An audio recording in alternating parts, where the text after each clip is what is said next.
आहरण। ठीक है, पहले तो ये पूछा जाएगा किस स्टेट का है, तो आप लिखिए असम का है।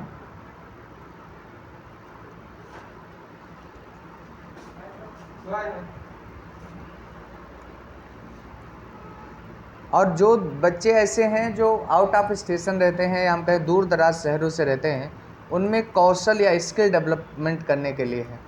2 ही प्रश्न की उम्मीद हम करते हैं कि इससे बनेगा। ठीक है, एक और लिख लीजिए, साथ में याद करते जाइए स्टेट वाइज। जैसे हेमंत बिस्वा शर्मा यहाँ के वो हैं, मुख्यमंत्री हैं, हेमंत बिस्वा शर्मा।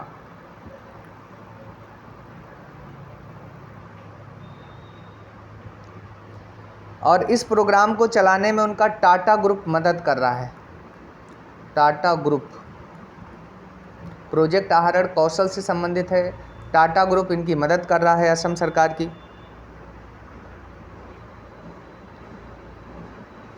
और सभी छात्रों के लिए नहीं होगा, गरीब परिवार से जो प्रतिभाशाली छात्र हैं, मेरिटोरियस हैं, उनके लिए है।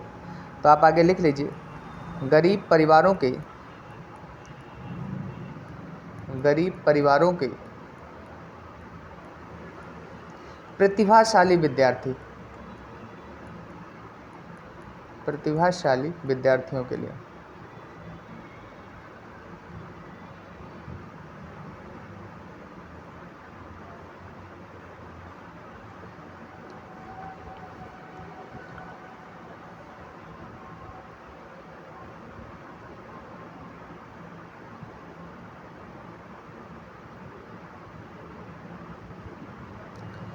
अगली न्यूज आप लिखेंगे चौथा राज्य खाद्य सूचकांक।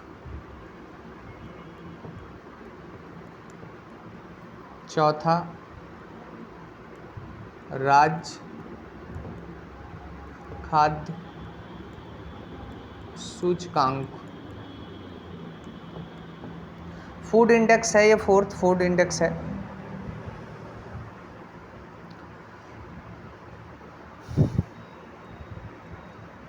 एक तो पहले इसमें इंपॉर्टेंट फैक्ट में लिखेंगे 7 जून को हमारे यहाँ वैश्विक खाद्य दिवस मनाया जाता है, विश्व खाद्य दिवस कहते हैं इसे। ये पूछा भी जा चुका है पेपर में, 7 जून को प्रतिवर्ष मनाया जाना शुरू किया गया है।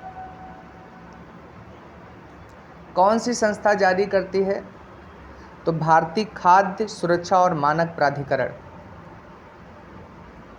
भारतीय खाद्य सुरक्षा और मानक प्राधिकरण।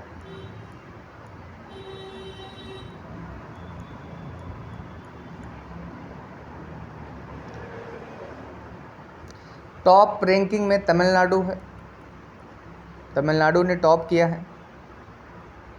सेकंड पर गुजरात है और थर्ड पर महाराष्ट्र है।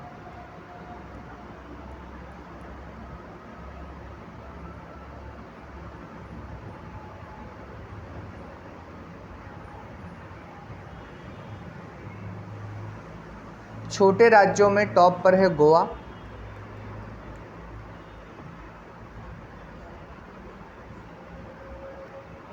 एक ही आप याद रखिए, ज़्यादा नहीं।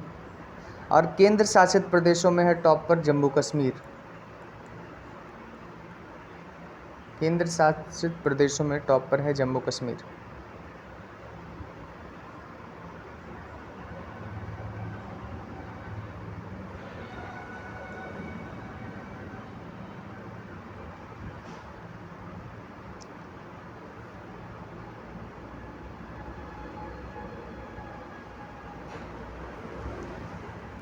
कुछ अपॉइंटमेंट हैं 4-5 जो इम्पोर्टेंट हैं। एक आप पहला लिख लीजिए, भारतीय कृषि अनुसंधान परिषद।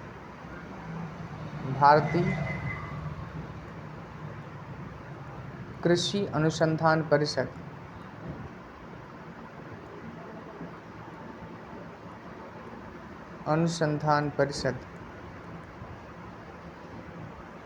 इसके नए महानिदेशक जो चुने गए हैं वो हिमांशु पाठक बनाए गए। हिमांशु पाठक नए महानिदेशक हैं इसके। जी, Indian Council of Agriculture Research, ICAR नाम से फेमस होता है। Indian Council of Agricultural Research. इसकी स्थापना पूछी जाती है तो इस्टेब्लिशमेंट कई बार स्टैटिक जीएस में पूछा गया, तो यहीं लिख लेना 15 जुलाई 1929 को स्थापना हुई थी।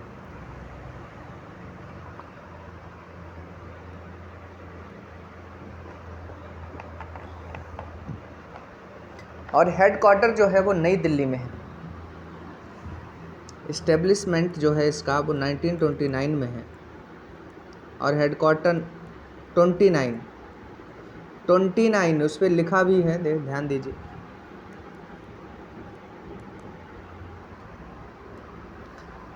और नई दिल्ली में इसका मुख्यालय है।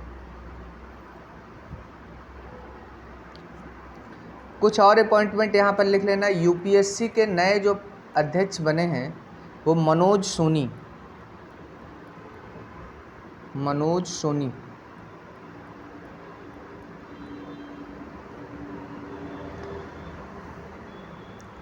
और नीति आयोग के उपाध्यक्ष बनाए गए हैं नए सुमन के बेरी। ये पूछे जा चुके हैं पेपर में, सुमन के बेरी।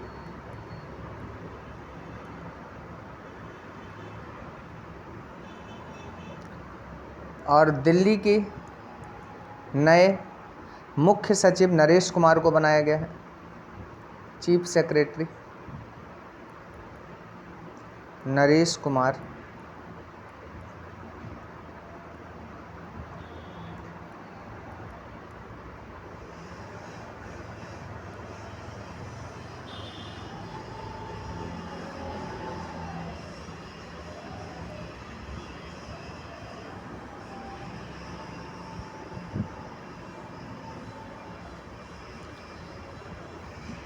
एक वन लाइनर न्यूज है, इसे आप लिख लीजिएगा। वन लाइनर न्यूज है, उससे नोट करिएगा। बढ़िया। क्लासेस चल रही हैं। हाँ, ये क्लासेस बच्चों की चल रही हैं। 8th तक 9th क्लास हाँ, सीबीएसई हाँ। क्या क्या है, कैसे कैसे पढ़ाते हैं। हम अभी आप वहाँ मिलेंगे, हाँ, हम 8 बजे आपके पास आएंगे, ठीक है, तब बात करते हैं। ठीक है, आगे कंटिन्यू करिए। सेमीकंडक्टर तथा डिस्प्ले उत्पादन के क्षेत्र में एक न्यूज या क्वेश्चन टाइप से लिख लीजिए। सेमीकंडक्टर तथा डिस्प्ले उत्पादन के क्षेत्र में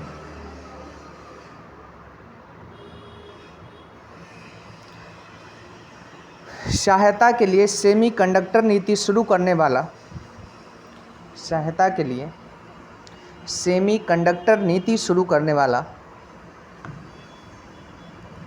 सेमीकंडक्टर नीति शुरू करने वाला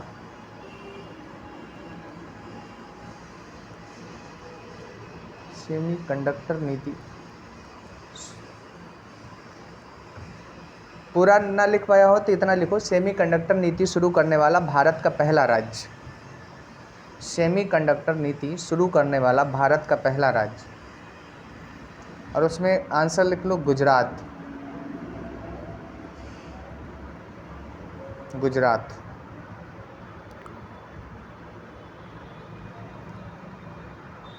मुख्यमंत्री भूपेंद्र पटेल हैं गुजरात के।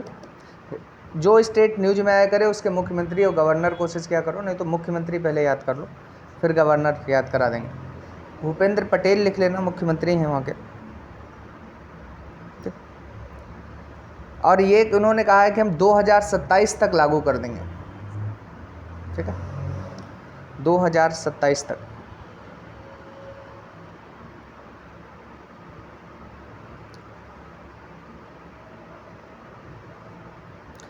अहमदाबाद में धोलेरा सेमिकॉन सिटी स्थापित की जा रही है, इसके लिए ये भी लिख लेंगे। अहमदाबाद में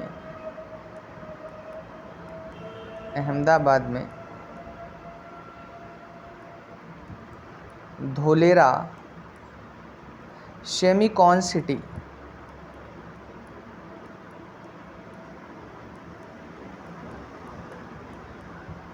सेमी कौन सिटी स्थापित की जा रही है?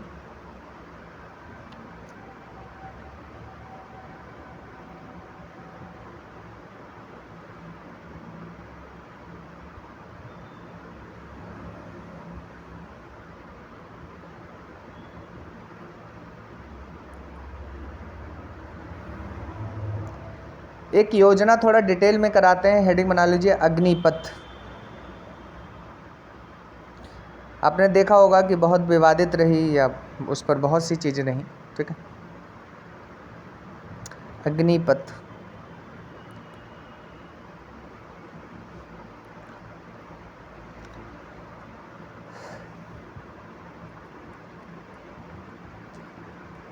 किसकी, किसी राज्य सरकार की है, केंद्र सरकार की योजना है?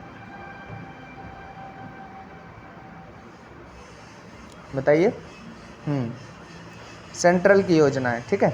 और 3 सेवाओं में भर्ती के लिए, तो पहला पॉइंट लिखे कि 3 सेवाओं में भर्ती हेतु केंद्र सरकार की एक योजना है।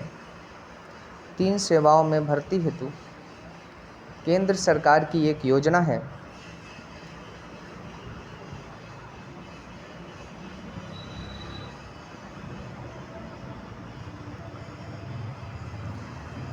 मैं कई फैक्ट आपको एकदम क्लियर हो जाए, पॉजिटिव नेगेटिव, इसलिए मैं 45 से 50 हज़ार युवाओं की प्रतिवर्ष भर्ती की जाएगी, ये लिख लेना। अगला पॉइंट,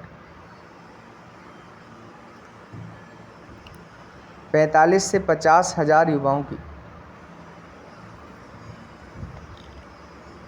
जैसे एग्जाम्पल बेस 2022 में ही 46,000 युवाओं की भर्ती की बात इन्होंने की है, और ये कहा है कि आर्मी से हम 40,000 लेंगे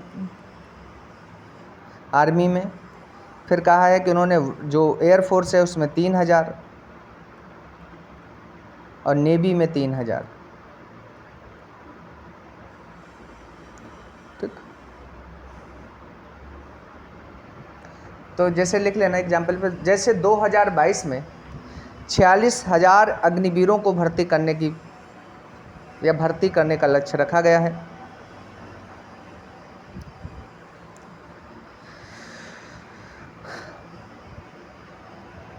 चयनित युवा को अग्निवीर कहा जाएगा, चयनित युवा को अग्निवीर कहा जाएगा।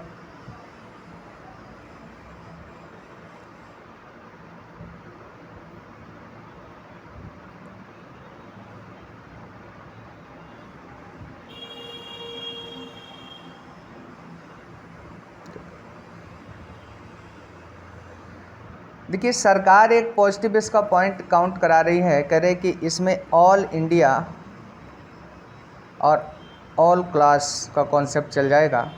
होता क्या था, पहले जो हमारे यहाँ भर्तियाँ होती थी वो रेजिमेंट के बेसिस पर होती थी, और रेजिमेंट जो है वो हमारे यहाँ कास्ट के बेस पर है, ठीक है। तो उनका कहने का मतलब ये है कि अब ऑल इंडिया ऑल क्लास होगा, तो इसमें जाति या क्षेत्र या रीजन के बेस पर हैं रेजिमेंट। जैसे कुमाऊँ सुना हो या राजपूत सुना हो, राजपूत रेजिमेंट, कुमाऊँ रेजिमेंट, ये कास्ट के बेस पर है, और ये हम कहते थे हैं किसके बेस पर है, क्षेत्र के बेस पर। तो ये कास्ट और क्षेत्र का जो एक डिस्क्रिमिनेशन हो रहा था वो ख़त्म हो जाएगा और ऑल इंडिया ऑल क्लास का कॉन्सेप्ट लागू होगा। तो अगला लिखिए, इस योजना के तहत होने वाली भर्ती अखिल भारतीय सभी वर्ग के स्तर पर किया जाएगा, अखिल भारतीय सभी वर्ग के स्तर पर किया जाएगा। मैं डिटेल में कवर कर रहा हूँ इस न्यूज़ को जी। इस योजना के तहत होने वाली भर्तियों को ऑल इंडिया ऑल क्लास के स्तर पर किया जाएगा या अखिल भारतीय सभी वर्ग के स्तर पर किया जाएगा। इस योजना के तहत होने वाली भर्तियों को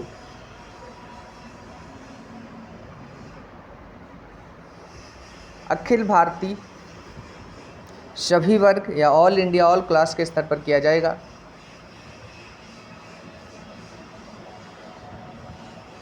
अब ये पॉइंट लिख देना, यह सेना के लिए विशेष रूप से महत्वपूर्ण है,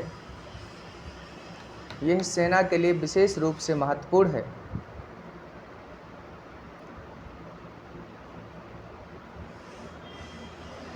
क्योंकि इससे पहले रेजिमेंट प्रणाली में क्षेत्र और जाति के आधार पर भर्तियां होती थीं, क्योंकि इससे पहले रेजिमेंट प्रणाली में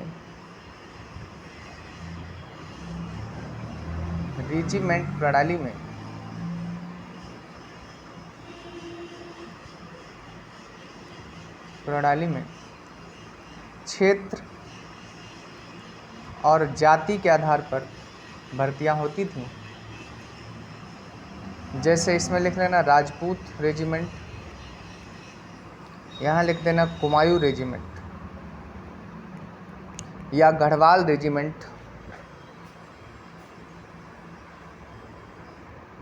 राजपूत रेजिमेंट,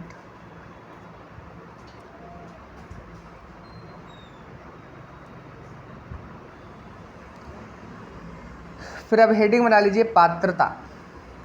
इनकी एलिजिबिलिटी क्या होगी? पात्रता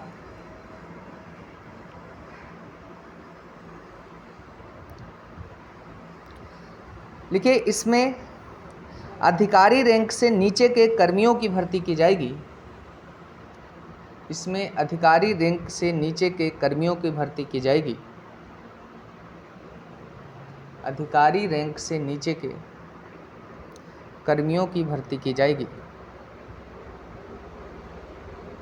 मीन्स जो कमीशन के तहत जाते थे ऑफिसर रैंक के लोग, वो इसमें शामिल नहीं हैं।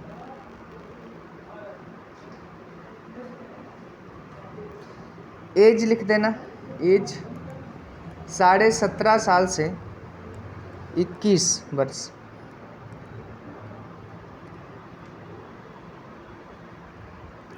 अब वहीं पर अपवाद करके लिख देना, एक्सेप्शन करके। 2022 में जो भर्ती होगी इसमें ये 23 वर्ष तक दिया जाएगा।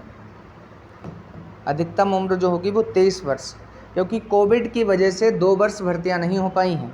इसकी वजह से सरकार ने कहा है कि हम 2 वर्ष बढ़ा देंगे। हालांकि क्वेश्चन ये स्टैंड करना चाहिए कि केवल फोर्स की ही नहीं, अदर डिपार्टमेंट की भी भर्तियां नहीं हो पाई हैं, और उसमें जो लोग जनरल कैटेगरी के बहुत से क्षेत्र ऐसे हैं जिनमें एज लिमिट है, तो वहाँ पर भी एज इंक्रीज होनी चाहिए या एज रिलैक्सेशन मिलना चाहिए। ठीक,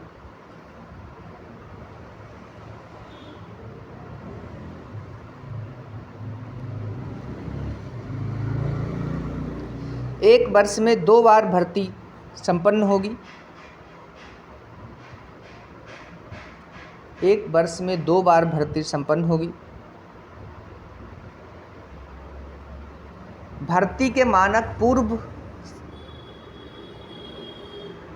पूर्व निर्धारित ही रहेंगे।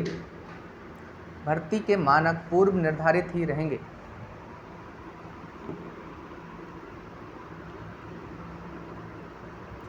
भर्ती के मानक पूर्व निर्धारित ही रहेंगे।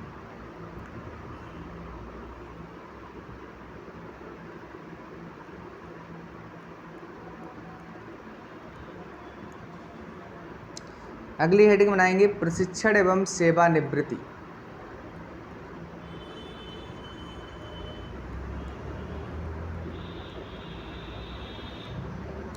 प्रशिक्षण, ट्रेनिंग एंड रिटायरमेंट। तो ट्रेनिंग या प्रशिक्षण लिखेंगे 6 मंथ का होगा। ट्रेनिंग एंड रिटायरमेंट अगर इंग्लिश में लिखना है, नहीं तो लिखो प्रशिक्षण एवं सेवानिवृत्ति। प्रशिक्षण एवं सेवानिवृत्ति। 6 महीने का प्रशिक्षण दिया जाएगा इन्हें, 6 मंथ्स की ट्रेनिंग होगी, और 3.5 साल के लिए ये सेना में तैनात किए जाएंगे। 3.5 साल के लिए सेना में तैनात किए जाएंगे।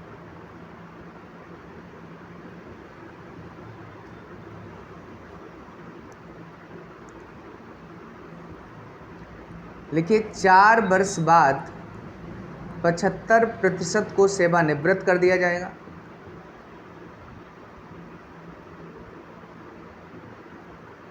4 वर्ष बाद 75% को सेवा मुक्त कर दिया जाएगा, ये सेवानिवृत्त कर दिया जाएगा, और 25% को स्थायी कमीशन के तहत 25% को स्थायी कमीशन के तहत 15 वर्षों तक सेवा जारी रखने का अवसर दिया जाएगा।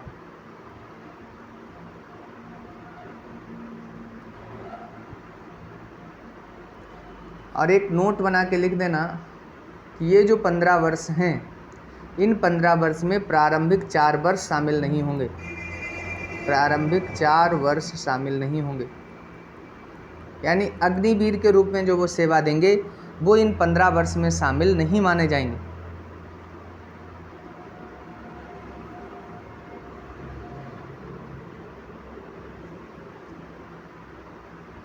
ये 4 वर्ष शामिल नहीं होंगे जो अग्निवीर के रूप में ये कार्य करेंगे। 4 इयर्स।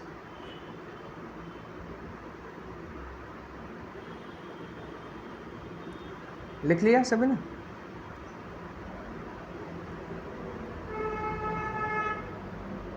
एलिजिबल नहीं, हाँ उस पर तो परफॉर्मेंस ही होगा वहाँ पे। ठीक है, अगला एक है इग्नू के साथ इन्होंने एक शिक्षा मंत्रालय ने संधि की है, या हम कहें ट्रीटी की है, और उसमें ये कहा है कि इन्हें इसी दौरान, जैसे ये जब 4 वर्ष यहाँ पर जॉब कर रहे होंगे अग्निवीर के रूप में, तब इन्हें ग्रेजुएट किया 3 वर्षीय डिग्री इन्हें दे दी जाएगी। 3 वर्षीय डिग्री मतलब अगर आप बीए करना चाहते हैं तो बीए कर लें या बीएससी कर लें, जितनी ऐसी डिग्रियां हैं जो 3 वर्ष में कंप्लीट होती हैं वो आपको दी जाएंगी। तो अगला पॉइंट लिखिए, केंद्रीय शिक्षा मंत्रालय द्वारा इग्नू के माध्यम से, केंद्रीय शिक्षा मंत्रालय द्वारा इग्नू के माध्यम से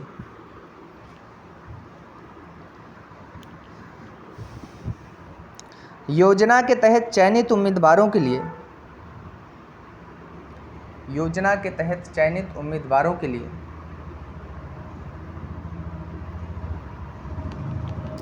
एक 3 वर्षीय डिग्री प्रोग्राम की शुरुआत की जाएगी। एक 3 वर्षीय डिग्री प्रोग्राम की शुरुआत की जाएगी।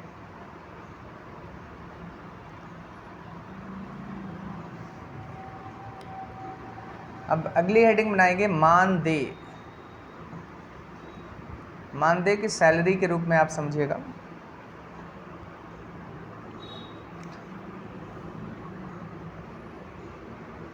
तो पहले वर्ष उनकी सैलरी की जो शुरुआत होगी वो 30,000 से की जाएगी।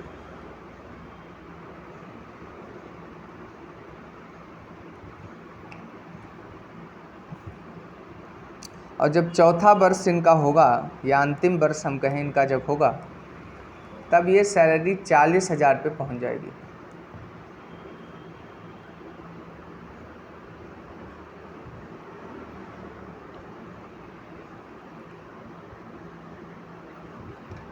और इस 30,000 का 30% सरकार काट लिया करेगी। कितना हो गया जाके? 9,000, यानी इन्हें 21,000 रुपये दिया करेगी सरकार।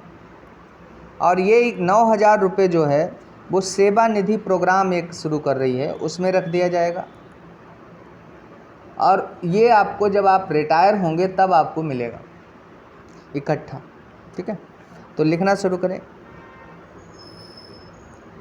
चयनित अग्निवीरों को पहले वर्ष में, चयनित अग्निवीरों को पहले वर्ष में 30,000 रुपये वेतन प्रदान किया जाएगा।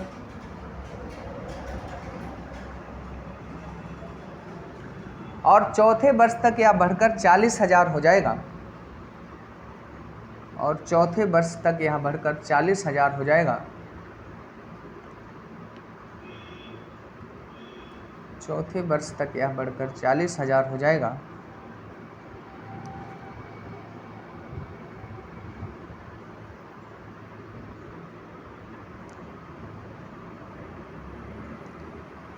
फिर लिखिए, अग्निवीरों के वेतन का 30% सेवा निधि कार्यक्रम के तहत अलग रखा जाएगा।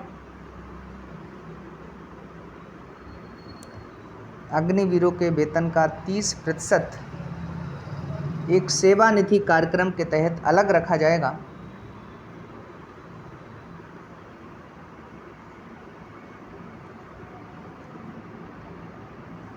और सरकार प्रत्येक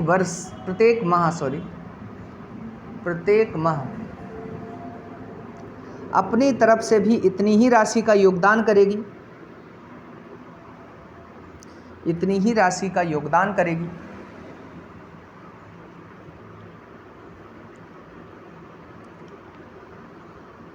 तथा अग्निवीरों को इस जमा धन पर ब्याज भी मिलेगा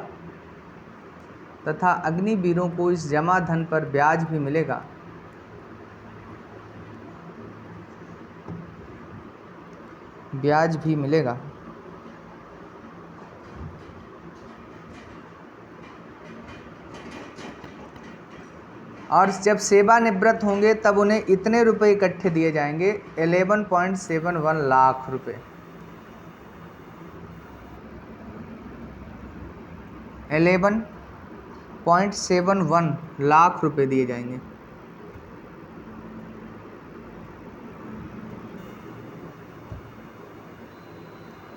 $11.71 लाख रुपए दिए जाएंगे, जिस पर कोई कर लागू नहीं होगा, जिस पर कोई कर लागू नहीं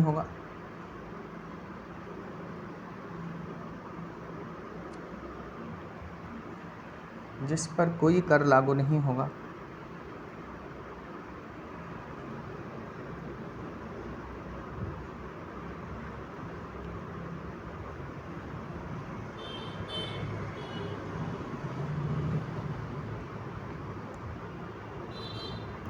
अब लिखिए चुनौतियां, चैलेंज क्या क्या है इनके सामने। अग्निपथ के तहत 4 वर्ष की सेवा के बाद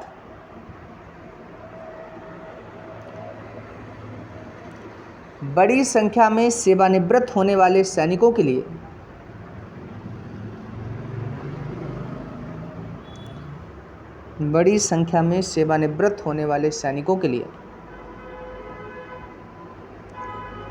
पुनः आजीविका तलाशना एक बड़ी चुनौती होगी।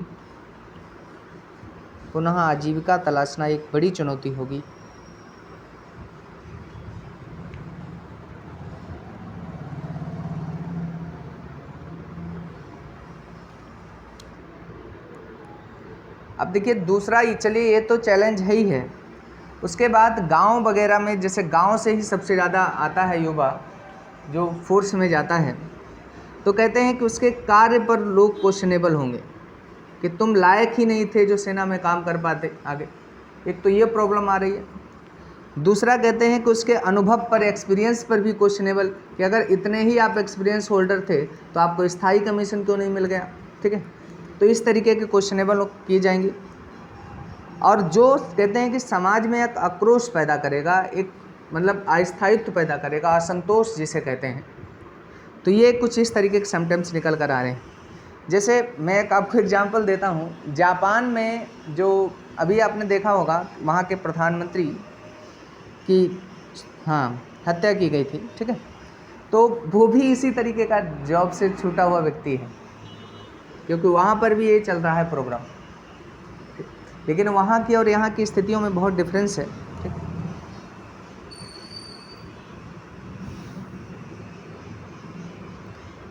तो लिख लिया आपने।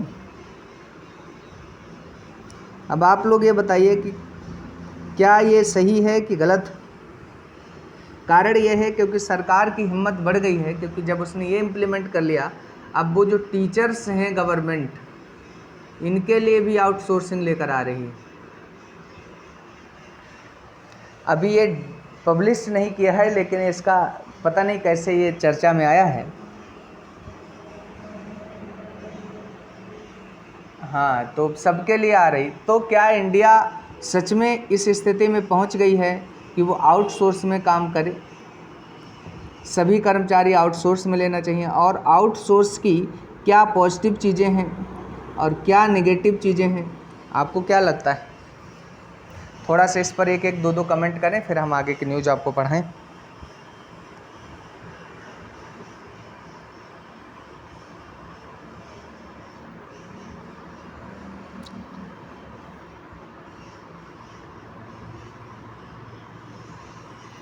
अच्छा, इतनी बेरोजगारी बढ़ गई है तो क्या करें ट्रेन रोक?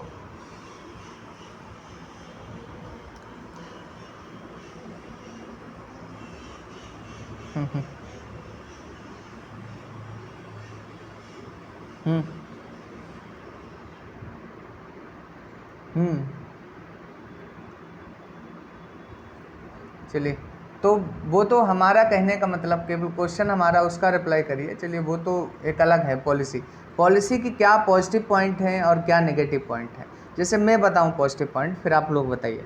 हमें ऐसे क्वेश्चन का आंसर चाहना, जैसे आउटसोर्स जो है वो उन्हीं लोगों को जॉब सामान्यता देगा जो क्वालिटी ऑफ वर्क देंगे, या हम कहें गुणवत्तापूर्ण कार्य करेंगे। ठीक है। अब ऐसे क्या हो जाता है कि इसमें आउटसोर्स में उसे तुरंत बेदखल कर दिया जाएगा जो ईमानदारी से काम नहीं करेगा। गवर्नमेंट जॉब में एक बार गवर्नमेंट जॉब मिल गई, जैसे कहते हैं कि मिलना कठिन है, वैसे जाना भी कठिन है। तो ये गुणवत्ता पर ध्यान नहीं देते हैं या क्वालिटी पर ध्यान नहीं देते। तो एक तो क्वालिटी इंप्रूव हो गई, एक पॉजिटिव पॉइंट है आउटसोर्स का। बात समझ रहे? धीरे धीरे इससे क्या होगा कि इनोवेशन भी बढ़ता है आउटसोर्स से, क्योंकि हर व्यक्ति कंपटीशन में आता है, और इससे इनोवेशंस नहीं बढ़ते हैं जो गवर्नमेंट जॉब्स इस तरीके से हमें मिल रही हैं। तो दो इस तरीके से ऐसे, लेकिन हम नेगेटिव बताएं, इकोनॉमी की कंडीशंस अभी नहीं है ऐसी कि जिस तरीके से यहाँ पर कारण क्या है कि आउटसोर्स आप तब लाइए जब लोगों को स्किल्ड कर दीजिए प्रॉपर वे में, क्योंकि अभी लोग स्किल्ड हैं नहीं, तो वो अपना काम भी तो नहीं कर सकते हैं, जिसे हम स्टार्टअप कहते हैं, अपना स्टार्टअप भी तो नहीं स्टार्ट कर सकते हैं। और तो समाज एकदम से, सरकार अगर पूंजीवादी हो जाएगी तो सब लोग, अब बाकी लोग अपने प्रॉफिट ओरिएंटेड हो जाएंगे, तो वेलफेयर के लिए कौन काम करेगा? सरकार या तो इतने प्रोग्राम चलाए कि लोगों का ठीक से वेलफेयर देखे, तब आप आउटसोर्स लेकर आ रहे हैं तो कोई प्रॉब्लम नहीं। ठीक है। तो एक तो ये कि या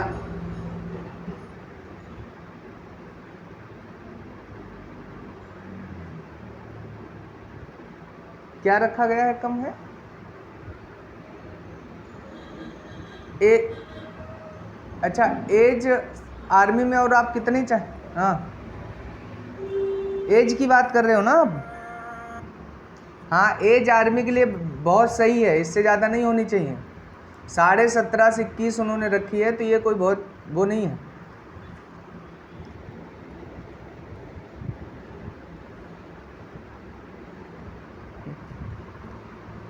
तो एज के लिए उतना दिक्कत नहीं होगा, क्योंकि आपको पता है कि जितना आप बचपन में ठीक ठाक से फिट थे, अब अगर प्रौढ़ावस्था आ गई है तो वो बात अब नहीं आएगी।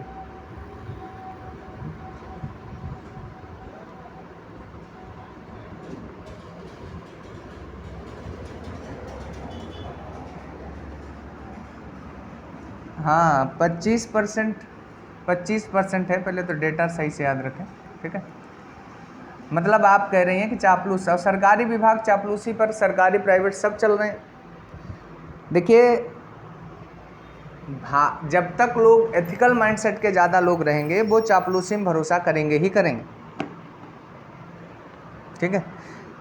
क्योंकि चापलूसी वही लोग कर ही पाते हैं ठीक से। तो चलिए, एक ये हो गया। इससे क्या नेगेटिव इम्पैक्ट, हमारा क्वेश्चन ही नहीं आप लोग समझ रहे हैं। आउटसोर्स पर केवल पहले बात कर लीजिए, क्योंकि कोई आर्मी की आउटसोर्सिंग नहीं हो रही है। अदर बैंकिंग में आप लोगों ने अभी एग्जांपल दिया, हमने सुना कोई हमसे बता रहा था कि टीचर्स में आउटसोर्सिंग होने जा रही है। तो इस तरीके से आउटसोर्स की क्या पॉजिटिव क्या नेगेटिव है, एक एक सजेस्ट करिए।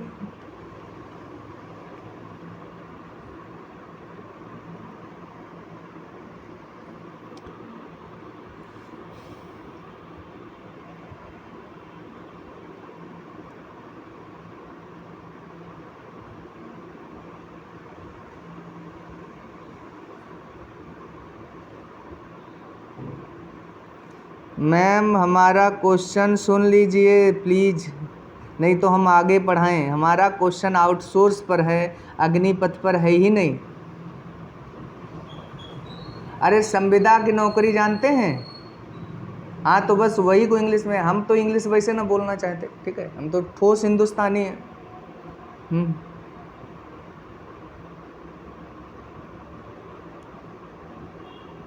हम्म। ठीक। तो ये पॉजिटिव है कि नेगेटिव है, ये बताओ पहले।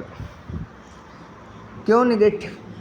अच्छा अच्छा, अब तुम क्लियर हो ये पॉजिटिव है नेगेटिव। अच्छा बताइए, सैलरीज अगर हम लगातार कम करते जाएंगे लोगों की, और बाकी चीज़ों में इन्फ्लेशन हम तुम्हें काउंटर कर रहे हैं, ध्यान से समझिए, ऐसे दिमाग बढ़ता है धीरे धीरे।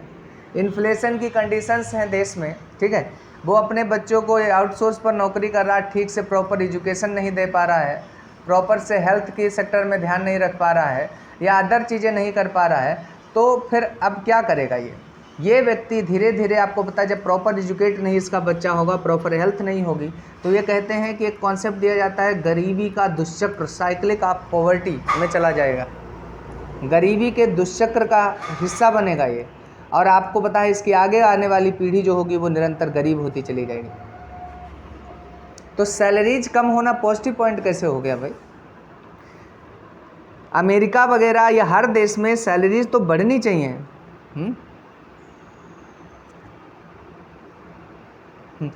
नहीं, हाँ, आप ये कहना चाहते हैं कि गिग इकोनॉमी वाला कॉन्सेप्ट हमारे यहाँ लागू किया जाए। गिग इकोनॉमी के लिए होता ये है कि जितना, जैसे आपके इफ़िशियंसी के प्रोपोर्शनल आपको पे किया जाता है, ठीक है, आप अगर 10 यूनिट काम करते हैं तो आपको अगर पर यूनिट 10 रुपये है तो आपको 100 रुपये वो लोग पे करेंगे, ठीक। लेकिन गिग इकोनॉमी जिन कंट्रीज में चल रही है वहाँ पर ये ध्यान दे, वहाँ पर यूबीआई चलता है, यूनिवर्सल बेसिक इनकम। हर घर में इतनी इनकम पहुँचाई ही जाती है कि उनकी बेसिक नीड्स तो कंप्लीट हो जाए। क्या भारतीय अर्थव्यवस्था इस स्तर पर खड़ी है कि वो यूनिवर्सल बेसिक इनकम दे सके? 5 किलो राशन बढ़ाने के चक्कर में सरकार ने लोगों को इतनी महंगाई बढ़ा रखी है जो लोगों को अभी दिख नहीं रही है, जब लोग एकदम से डूबेंगे तब दिखाई देगा। तो यूबीआई कैसे दे पाएंगे?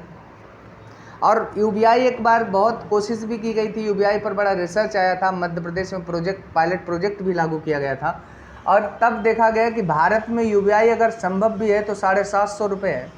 और 750 रुपये में क्या करेंगे?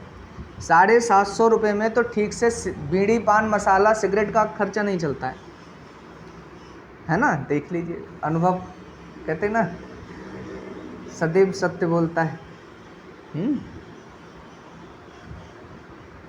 अच्छा, तो फिर तुम मूर्ख हो इसका मतलब?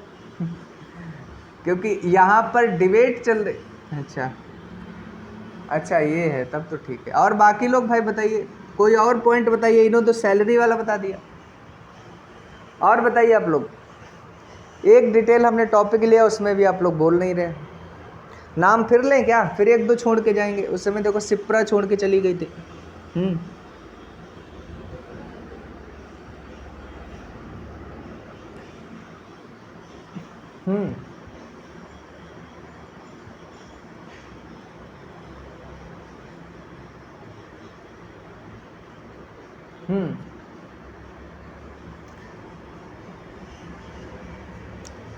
तो ये प्रॉब्लम आप ये कह सकते हो कि आउटसोर्स तब इम्प्लीमेंट किया जाए जब रेगुलेशन को ठीक कर दिया जाए। तो रेगुलेशन में सुधार के लिए सिफारिश कर सकते हो आप, ठीक है। एक रेगुलेशन की प्रॉब्लम है, ये मानते हैं, आपका नेगेटिव पॉइंट ठीक आया है। और बताइए, बाकी लोगों को भी बोलने दो, फिर तुम बोल लेना। अब एक तुम्हारा पॉइंट हमने मान लिया है रेगुलेशन वाला। और बोलिए, नाम ले लेके पूछें। इसमें ऐसे भी उपेंद्र आउटसोर्स पर ही है, तो ये पॉजिटिव नेगेटिव इसे देना चाहिए, क्या नुकसान है?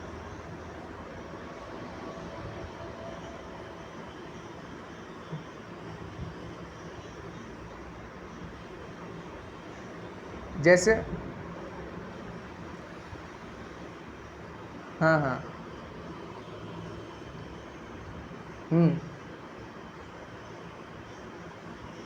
ठीक ठीक ठीक ठीक ठीक ठीक है।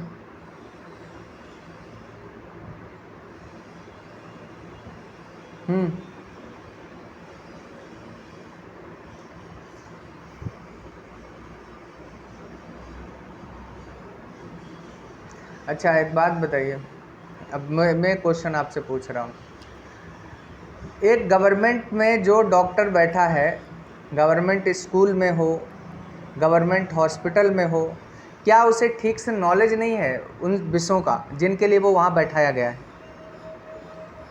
प्रॉब्लम, हाँ, नहीं अब वर्कलोड के लिए तो ये सरकार पर क्वेश्चनेबल है कि वो पर्याप्त एफिशिएंट, मतलब जितना पर्याप्त है वर्कफोर्स उतना वर्कफोर्स उसे अवेलेबल करवाए।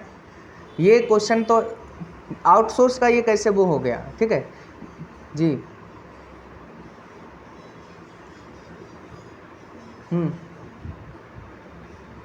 तो ये रेगुलेशन की प्रॉब्लम है। ये जैसे मैं आपको एग्जांपल दे रहा हूँ, यूपी के अभी हेल्थ मिनिस्टर बने, ठीक है, ये जो पाठक करके कोई हैं, ये गए, पहली बार 3 ही लोगों ने नहीं पहुँचाना, फिर इनके ही ट्रीटमेंट में 2-3 घंटे लग गया था, बहुत न्यूज़ में हाईलाइट हुआ था।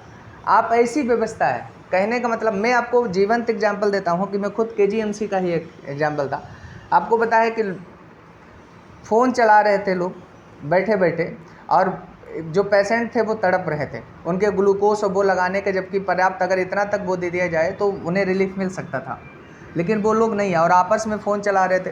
ठीक है, एक आध की जो नहीं काम करना चाहिए तो वो चैट भी दिख रही थी कि वो चैट किस विषय पर कर रहे थे।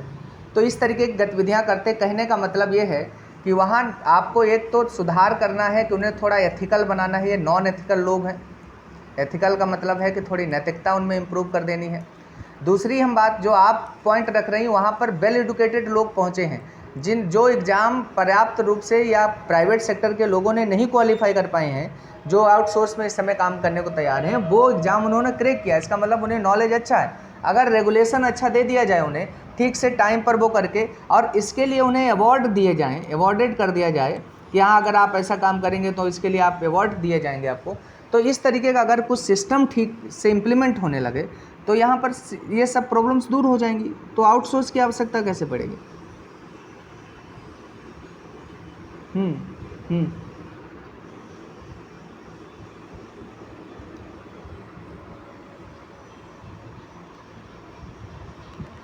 हम्म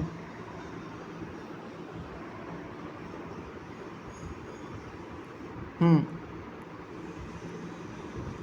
ठीक।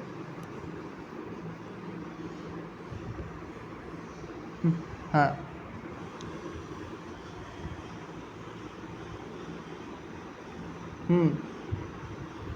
तो ये आउटसोर्स में आप बता रहे हैं कि आउटसोर्स में ये सुविधाएं हमें मिल रही, और गवर्नमेंट में आपको पता है कि ये सब सुविधाएं अगर दे दे तो आपको पता है कि वो वेल एजुकेटेड लोग हैं जो आपको, जैसे मैं अपना ये एक्सपीरियंस बताता हूँ कि मैंने मैथमेटिक्स गवर्नमेंट स्कूल में जिस टीचर से पढ़ी, उतनी मैथमेटिक्स मुझे कभी नहीं अच्छे से किसी की समझ आई।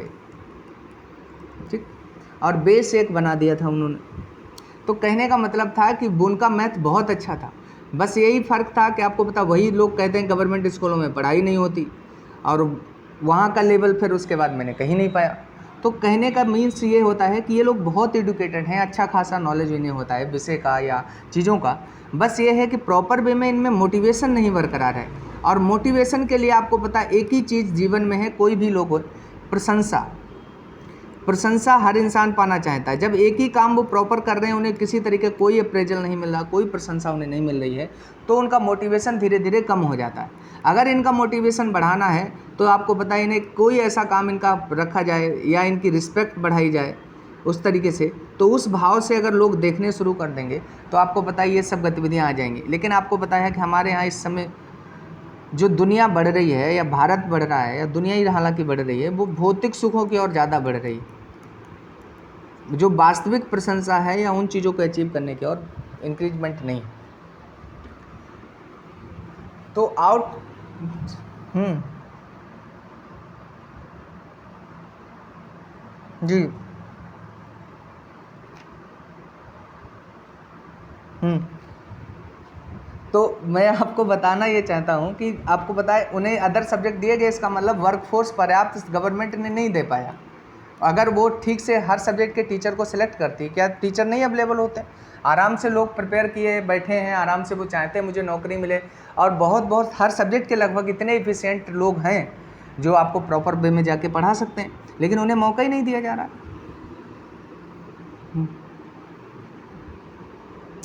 हाँ, बस सिंपल सी बात है। जी क्या बोल रहे हैं मयंक, बताइए, आपका भी सुन लें फिर आगे पढ़ाएं। अच्छा भूल गए, कितना बढ़िया। अच्छा, और कोई के पास कोई पॉइंट? क्या जी 2 ही 3 लोग ज्वाइन किए हैं?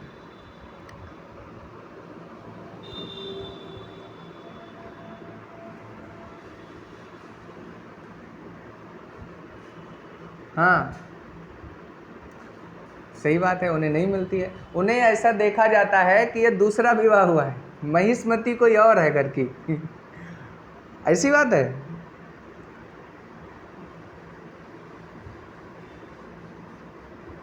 हाँ अरे शिक्षा मित्र लोग कितने दिन से धरना दे रहे हैं कि हम भी तो समान कार्य कर रहे हैं, हमें भी समान वेतन मिलना चाहिए। हाँ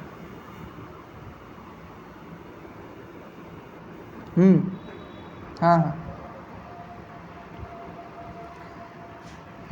तो नहीं, ऐसे तो आप देखिए प्राइमरी टीचर में शिक्षा मित्र 10,000 में पढ़ा रहा है, उतने ही घंटे पढ़ाता, उतना ही वर्किंग है उसका। और अदर का देख लीजिए तो वो 40-45,000 50,000 उठा रहा है। तो सिंपल सी बात, हम या तो फिर एकदम से पूरा ही ख़त्म कर दो कि सबको इक्वल फील्ड पर ले आके खड़ा कर दीजिए, इससे और ज़्यादा हंगामा आ जाएगा।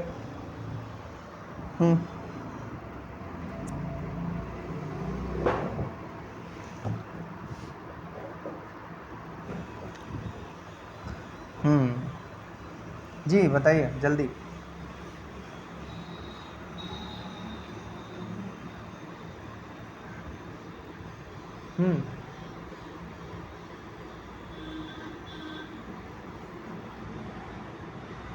देखिए मुझे डॉक्टर्स को या जो भी अदर सेक्टर, मुझे तो लगा ये है कि ये केवल सब्जेक्ट अपना पढ़ते हैं, इन्हें सब्जेक्ट के अलावा फिर दुनिया से कोई मतलब नहीं होता है। इन्हें लगता है इसका ही ज्ञान हमारे लिए जीवन को सार्थक कर देगा। क्योंकि जब मैं जीएस पढ़ाने वहाँ गया था तो आपको बताया सिंपल जीएस की छोटी छोटी चीज़ें का भी नॉलेज नहीं था वहाँ पर। तो जो एक सिटीजन होने के नाते आना चाहिए। जी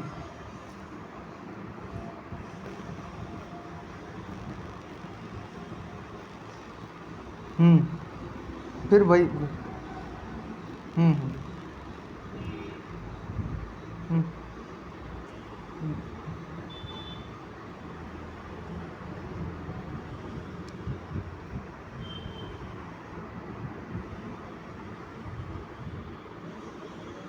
देखिए बाकी सभी में किया गया है। आप खुद सोचिए, एमटीएस का लेते हैं एसएससी में पेपर, वहाँ पर भी ऐसे राइटिंग रखा गया है और ऐसे इतने खूबसूरत आते हैं। मतलब ये 4th D ग्रेड का एग्ज़ाम है तब वहाँ पर रखा गया। या तो लेटर राइटिंग ले रहे हैं वो, और वो भी बहुत एथिकल सब्जेक्ट ले रहे हैं कि आपके यहाँ ये प्रॉब्लम है, इसके लिए आप लेटर कैसे लिखेंगे, ठीक है, डीएम को या किसी सीएम को या इस तरीके से किसी मंत्री को। लेकिन इस एग्ज़ाम में ऐसा नहीं रखा जा रहा, तो ये थोड़ा सा सिस्टम में है, आप कह सकते हो, ठीक। और अब इस बार इंक्लूड किया गया है थोड़ा मोड़ा जो भी है, ठीक है, और उसे भी बहुत हल्के में लेते हैं। आपको पता है 150 क्वेश्चन में पीसीएस का कट ऑफ 90+ जाता है, और ये लोग कह रहे हैं कि बस अपना कट ऑफ क्लियर हो जाए। जैसे मुझसे बात करते हैं, कहते हैं सर इतने में हो जाएगा, और सबके सब एक सेक्शन ही छोड़े बैठे हैं जिसका नाम जीएस है, ठीक। और सबने जब हाथ खड़ा कर दिया तभी हम सोच रहे थे एक हम आंदोलन चलवाएं पीसीएस वालों के लिए, उनसे कहा जाए कि भाई केवल एक सब्जेक्ट कोई पढ़ो, हम लोग को कट ऑफ नीचे जाएगा, काहे जीवन खराब कर रखे हो इतने सब्जेक्ट पढ़ के। और ये आंदोलन ऑनलाइन से लेकर आओ, बताएं, इसका एग्जाम्पल दें कि देखिए मेडिकल स्टूडेंट ऐसा करते हैं और वो सब के सब सफल हो रहे हैं लगातार। तो ये मुहिम हम चलवाएंगे भविष्य में अगर चला सिस्टम, ठीक है। नहीं, पीसीएस में हर कहेंगे केवल एक सब्जेक्ट जो सबसे सिंपल होता है, इंडियन सोसाइटी वगैरह ले लो, उसे थोड़ा पढ़ लो, थोड़ा पढ़ने में आनंद भी आता है। दहेज प्रथा क्या है, ये क्या है, वो क्या है, क्षेत्रवाद, ये सब, और बस पढ़ने के बाद बाकी छोड़ दो। तो ये आप लोग बुरा मत मानिएगा, हम आपको केवल रियलिटी बता रहे हैं कि कट ऑफ लो जा रहा है उसका, और उसके पीछे के रीजन्स ये हैं। जबकि ये लोग अपने सब्जेक्ट में अच्छा खासा स्कोर कर रहे हैं। आप सोचिए इनके 75 क्वेश्चन आ रहे हैं, ये लोग 60 62 65 वहाँ से खींच ले रहे हैं, इस वाले सेक्शन को नील मारे। इसका मतलब सोचो ये परसेंटेज निकाल दे जाए तो 80% के करीब स्कोर कर रहे हैं। तो इतना हाई स्कोर है इनका इस सब्जेक्ट में, और लेकिन बाकी में कुछ नहीं स्कोर करते हैं। तो ये समस्या है थोड़े सा, तो इसे इम्प्रूव होना चाहिए हमारे हिसाब से। तो कहाँ पर तक मैंने करा दिया, आगे पढ़ाते हैं, ठीक है। अग्निपथ पर थोड़ा सोचिएगा, फिर आगे आप लोग लिखाएं आगे। अब मुझे तो नहीं लगता कोई कुछ बताएगा, ठीक है। लिखिए, एक उड़िया की लेखिका हैं डॉक्टर प्रतिभा रे। उड़िया की लेखिका हैं डॉक्टर प्रतिभा रे। इन्हें एक पुरस्कार मिला है doctor C Narayana Reddy, doctor C Narayana Reddy राष्ट्रीय साहित्य पुरस्कार, राष्ट्रीय साहित्य पुरस्कार।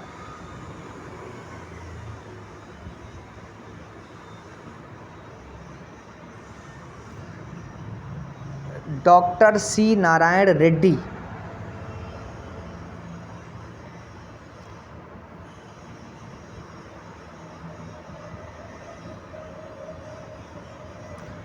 लिख लिया।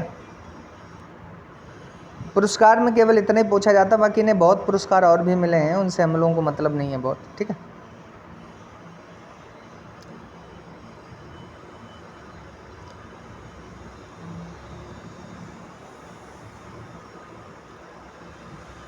अगला बोले, भारत में एफडीआई कहाँ से आई है, तो एफडीआई हेडिंग बना लीजिए और उसमें पहला लिखिए, वाणिज्य मंत्रालय ने, वाणिज्य मंत्रालय के आंकड़ों के अनुसार, वाणिज्य मंत्रालय के आंकड़ों के अनुसार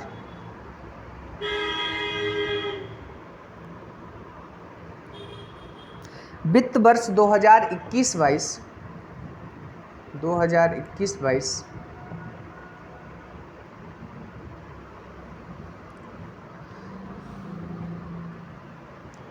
21-22 के दौरान भारत में एफडीआई के क्षेत्र में सर्वाधिक निवेश सिंगापुर और अमेरिका ने किया है। सर्वाधिक निवेश सिंगापुर और अमेरिका ने किया है।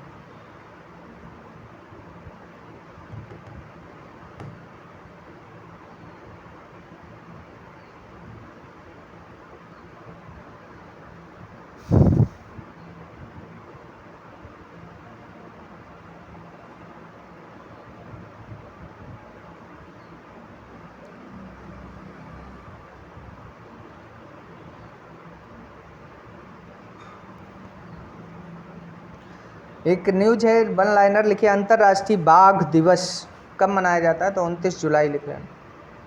अंतर्राष्ट्रीय बाघ दिवस, अंतर्राष्ट्रीय बाघ दिवस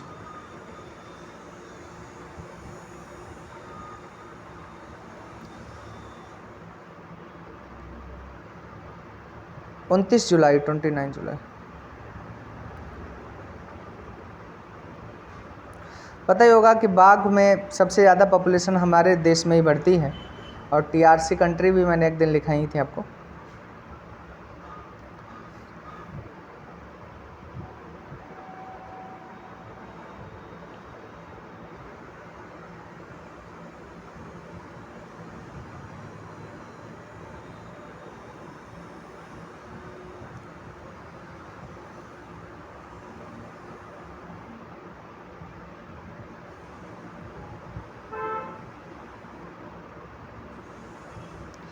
कारगिल विजय दिवस कब मनाया जाता है?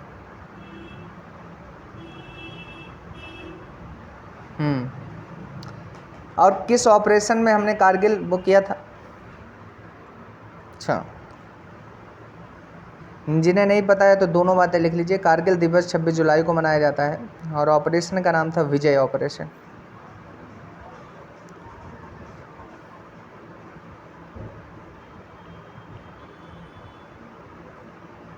कब हुआ था? हाँ, 1999 में है और 60 दिन तक युद्ध चला था, ये भी लिख देना।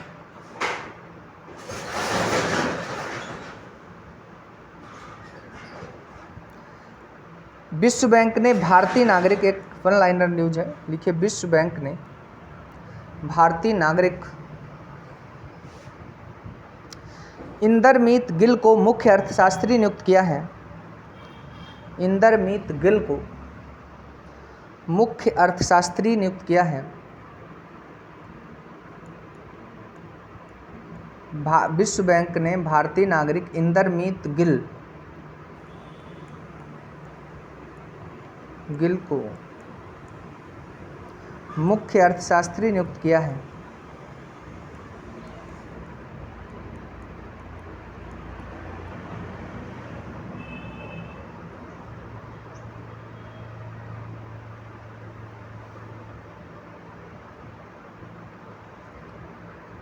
एक ये पूछा जा रहा है, बहुत ज़्यादा लिखिएगा, अंतर्राष्ट्रीय वित्तीय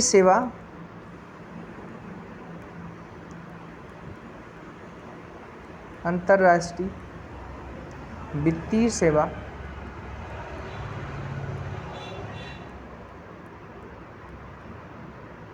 केंद्र प्राधिकरण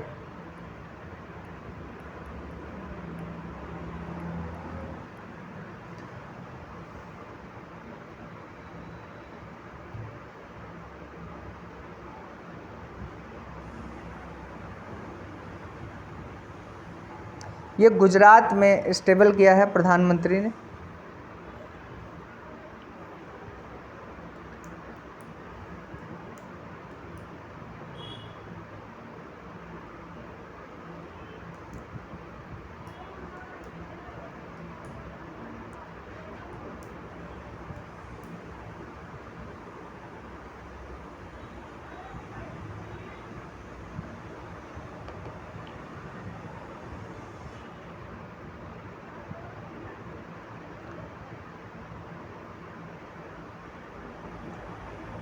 एक आर्टिकल बहुत चर्चा में है, आर्टिकल 142 क्या है ये?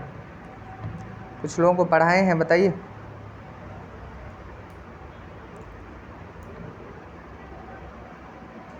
आर्टिकल 142 में क्या है?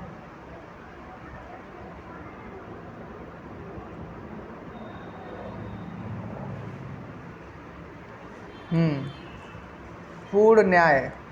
पूर्ण न्याय का मतलब समझ लीजिए क्या है। जब कहते हैं कि हमने इसे 142 के तहत कंसीडर कर लिया है, तो इसका मतलब क्या है कि उस पर रिट वगैरह नहीं अब जारी हो सकती हैं, रिट नहीं जारी की जाएंगी, मतलब उस मामले को अब दोबारा नहीं उठाया जाएगा। ठीक है, तो ये चीज़ है। जैसे आपने देखा है राम मंदिर पर उसने आर्टिकल 142 इम्प्लीमेंट करके या डिसीजन दिया है, तो अब कहा जा रहा है कि इस पर रिट नहीं जारी की जाएगी। ठीक, इसी तरीके से जो राजीव गांधी के हत्यारे हैं उन्हें सोनिया गांधी ने माफ़ कर दिया। आपको पता है सोनिया, मतलब उन्होंने रिट जाहिर की थी तो कहा कि ये बात सोनिया गांधी पर निर्भर है, तो सोनिया गांधी ने जो है वो उन्हें क्षमा कर दिया है। तो फिर इनके जो निर्णय है बहुत दिन से चल रहा था, उसे भी 142 के तहत सर्वोच्च न्यायालय ने मतलब सुना दिया है, तो इसलिए ये चर्चा में है। तो केवल आप लिख लें आर्टिकल 142 जो है इसके अंतर्गत पूर्ण न्याय की अवधारणा है, पूर्ण न्याय की अवधारणा है। अच्छा, इसी का करीबी 143 या आर्टिकल 143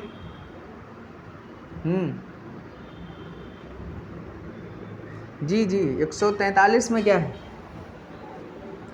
कॉन्सेप्ट होता है, कॉन्सेप्ट समझती हैं क्या होता है? अब आप मुझे बताइए, मुझे आज तक नहीं समझ आया कॉन्सेप्ट, क्योंकि कुछ लोग कहते हैं कि धारणा बना लेना गलत है, अब फिर धारणा प्लस अब का मतलब होता है थोड़ा कम या नीच टाइप का, तो अब धारणा को लोग कहते हैं बड़ा बढ़िया कॉन्सेप्ट है, या इंग्लिश में कॉन्सेप्ट कहते हैं। इसका मतलब घटिया टाइप की धारणाएं बना लेना। अगर ब्रेक करते हैं शब्द को, क्या होता है रियल में कॉन्सेप्ट? वो परसेप्शन भी होता है, एक सही बात है, वो धारणा को हम कहते हैं।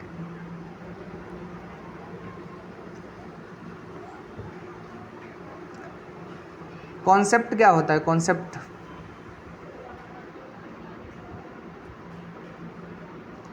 चलिए एक आगे लिखिए, INS निशंक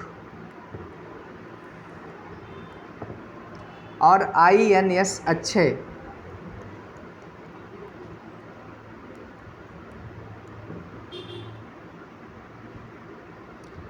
दोनों जो हैं वो INS जहाँ लग जाता है, आपको पता है कि नेवल शिप हैं ये, और इन दोनों को सेवा मुक्त कर दिया गया है।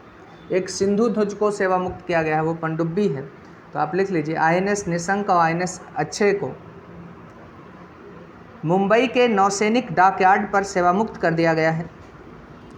मुंबई के नौसैनिक डॉकयार्ड पर सेवा मुक्त कर दिया गया है।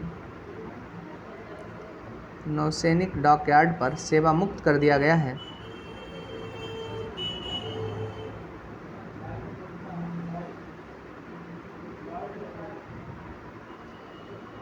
एक और लिख लीजिएगा, अंतर्राष्ट्रीय भारोत्तोलन महासंघ के नए अध्यक्ष।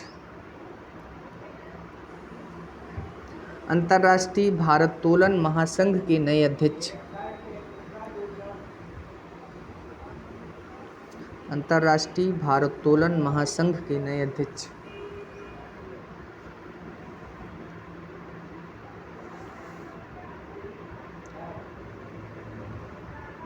मोहम्मद जलूद बनाएंगे हैं इसके नए अध्यक्ष। इराक के रहने वाले हैं ये मोहम्मद जलूद।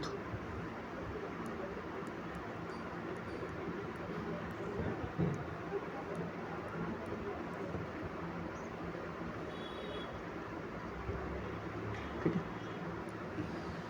है, तो आज इतनी ही न्यूज है। ठीक है, कोई डाउट हो किसी में कॉन्सेप्चुअल किसी को तो वो पूछ लीजिए।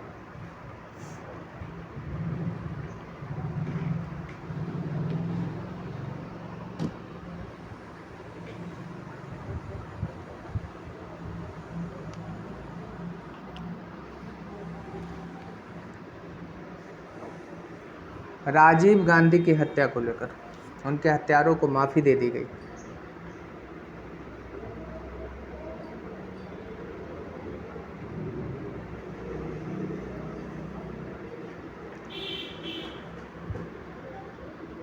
और डाउट और किसी को कोई डाउट? अच्छा, ऑल क्लियर, सही है। अच्छा, एक जी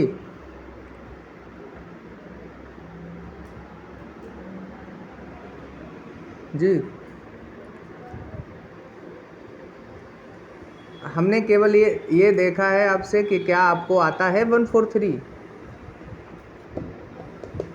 पूछा है, क्योंकि ये इम्पोर्टेंट है, पेपर में पूछा जाता है। बताइए क्या है इसमें, गूगल करके नहीं बताना है।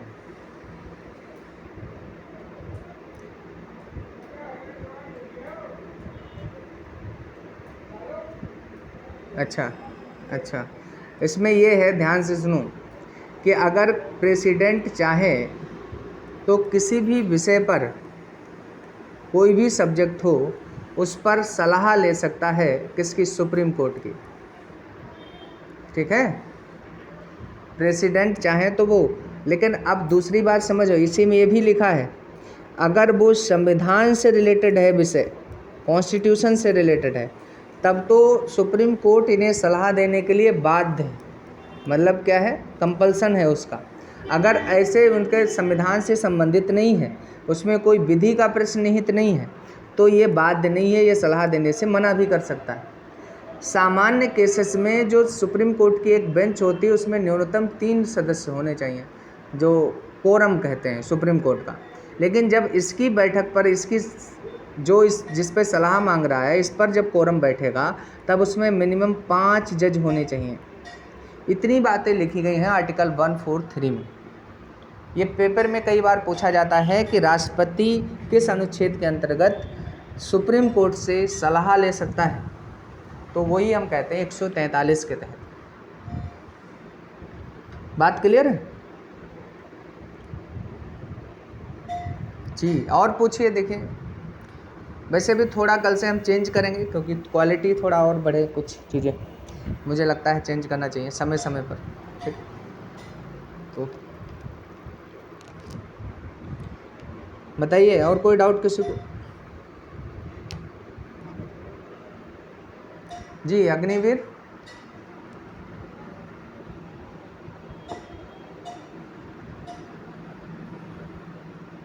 जी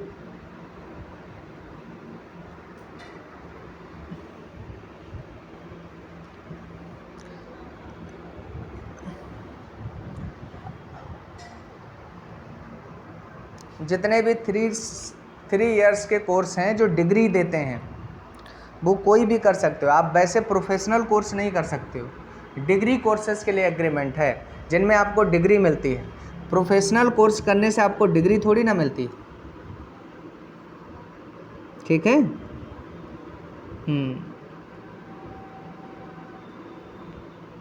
और पूछिए।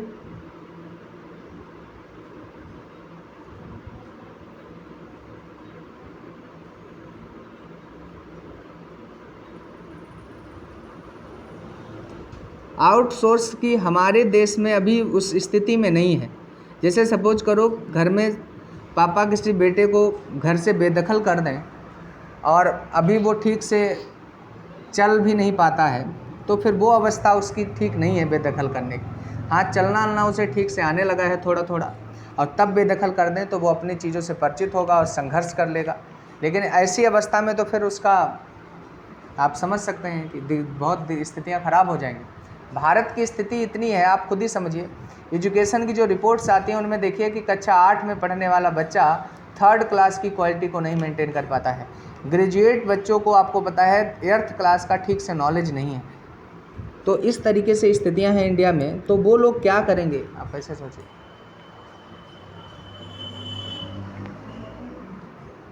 तो इसलिए हम आउटसोर्स के अभी पक्ष में नहीं है। सरकार धीरे धीरे करे, लेकिन बहुत फास्ट कर रही है आउटसोर्सिंग।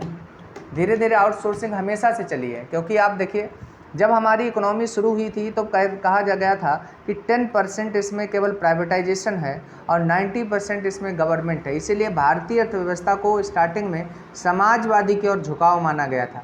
आज जो है वो 25% रह गई है समाजवादी, और 75% या 80% पूंजीवादी को उड़ा चुके हैं इस अर्थव्यवस्था में। तो इस समय हमारा झुकाव जो है वो पूंजीवाद की ओर आ गया है। जैसे आप खुद ही देखिए, पहले कोई दुकान भी खोलता था तो वो अपनी दुकान पर लिखाता था शुभ लाभ, अब केवल लिखाता है लाभ लाभ लाभ। अब यहाँ हम लोग पहुँच गए। शुभ मतलब लाभ भी चाहता था तो वो शुभ लाभ, जो जितना उसका अधिकार है, अब केवल हम लोग इस पर ध्यान देते हैं कि लाभ कैसे हो और कितना हो। इससे नहीं फर्क पड़ता है कि वो शुभ है कि अशुभ।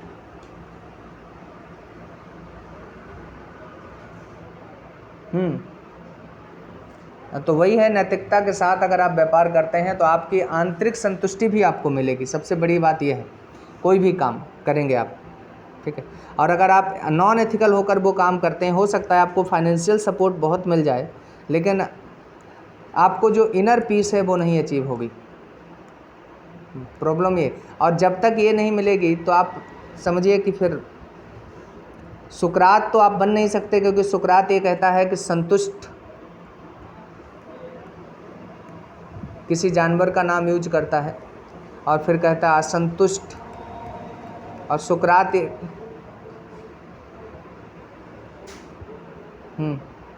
चलिए संतुष्ट हुआ मान लेते हैं, और असंतुष्ट क्या कहता है, और सुकरात कहता है मैं ऐसा मरना पसंद करूंगा।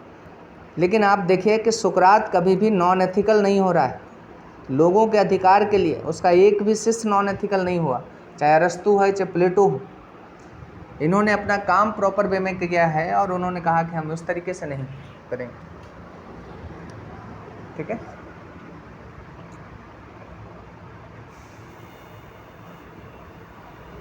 चलिए फिर कल मिलते हैं हम लोग, ठीक है। और कल से हम एक कॉन्सेप्ट इसमें लेकर आया करेंगे जो करंट का ही है। सबसे पहले वो, फिर फैक्चुअल न्यूज, और संख्या एकदम लिमिटेड रहेगी। हर दिन टोटल आपको 20 न्यूज ही मिलेंगी, और हर 5वें दिन इनका पूरा का 100 का रिवीजन करा दिया करेंगे, ठीक है। तो ये नियम मैंने बनाया है, तो ये आपको ज़्यादा इफेक्टिव रहेगा।